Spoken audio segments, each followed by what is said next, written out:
સુરતમાં એવરગ્રો ઇન્વેસ્ટમેન્ટ તથા image tours private limited તથા એવરગ્રો આઈએમ હેલ્પ નામની કંપનીઓ શરૂ કરી આ કંપનીમાં માસિક 4% વળતર આપવાની લલચામણી સ્કીમ બહાર પાડી લોકો સાથે છેતરપિંડી કરનાર નાસ્તા ફરતા આરોપીને ઇકો સેલે ધરપકડ કરી કાયદેસરની કાર્યવાહી હાથ ધરી હતી.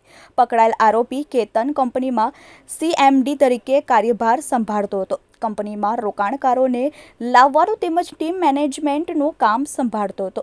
રોકાણકારોને કંપનીઓમાં મૂડીનું રોકાણ કરવા અને કરેલા રોકાણની સામે 4% લેખે કમિશન આપવા અંગેનું તથા કંપનીઓમાં ઓછામાં ઓછું ₹10,500નું રોકાણકારો પાસેથી રોકાણ કરાવી જેમાં ₹500 સર્વિસ ચાર્જ તરીકે કાપી એક યુનિટ એલોટ કરી તેના બદલા એક આઈડી જનરેટ થયા બાદ પોતાની આઈડી નીચે તે રોકાણકાર જેટલા વ્યક્તિઓને રોકાણ કરાવે તે મુજબ કંપની દ્વારા કમિશન ચૂકવવામાં આવશે એવી લાલચ આપી કંપનીઓમાં કરોડોની માતબર રકમ રોકાણ કરાવી તે રોકાણ કરેલ રકમ પોતાના અંગત ઉપયોગમાં લઈ ગુનો આચરેલ હોય જે અંગે આરોપીઓ હિરેન રવજીભાઈ જોગાણી, કેતનભાઈ ધનજીભાઈ સોલંકી, દીપકભાઈ ચંદ્રકાંતભાઈ શાહ, મોહમ્મદ રિયાઝ ઉર્ફે રાજુ ઉર્ફે ડોક્ટર ઇબ્રાહીમ ખાન પઠાણના વિરુદ્ધમાં ડીસીબી પોલીસ સ્ટેશનમાં ગુનો નોંધાયો હતો. આ ગુનામાં ઇકો સેલની ટીમે કોસંબા ખાતે રહેતા કેતનકુમાર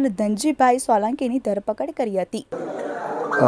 કેતન સોલંકી નામના આરોપીની હાલ ધરપકડ કરવામાં આવેલ છે. આ આરોપીના વિરુદ્ધમાં 2022ની સાલમાં ઇકો સેલ ખાતે ગુનો નોંધવામાં આવેલ.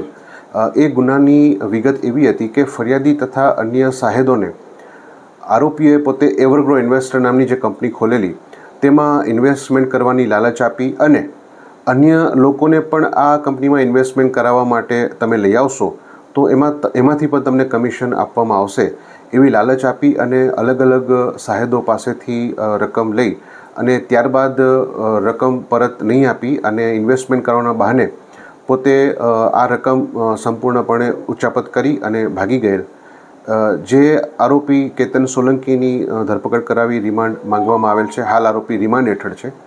આ ગુનામાં જે તે વખતે ફરિયાદ નોંધાઈ ત્યારે 10 સાહેદોએ 11 કરોડનું તેઓ સાથે છેતરપિંડી વિશ્વાસઘાત થયેલો છે એ રીતની ફરિયાદ આપેલી હતી.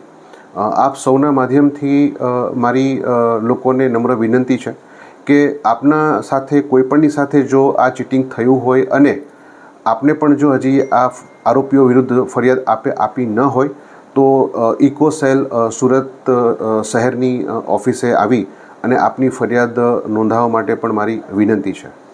સર, જે આરોપી જે છે તે કેવી રીતે એ લોકોને એવી લોભામણી લાલચ સ્કીમ એપ્લિકેશનમાં આવી જતા હતા?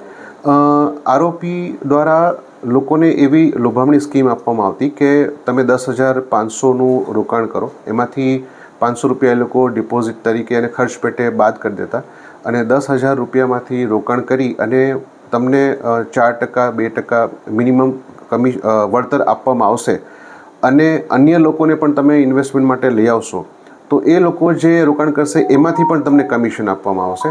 આવી લાલચ આપી અને રોકાણકારો સાથે છેતરપિંડી વિશ્વાસઘાત કરવામાં આવેલ છે.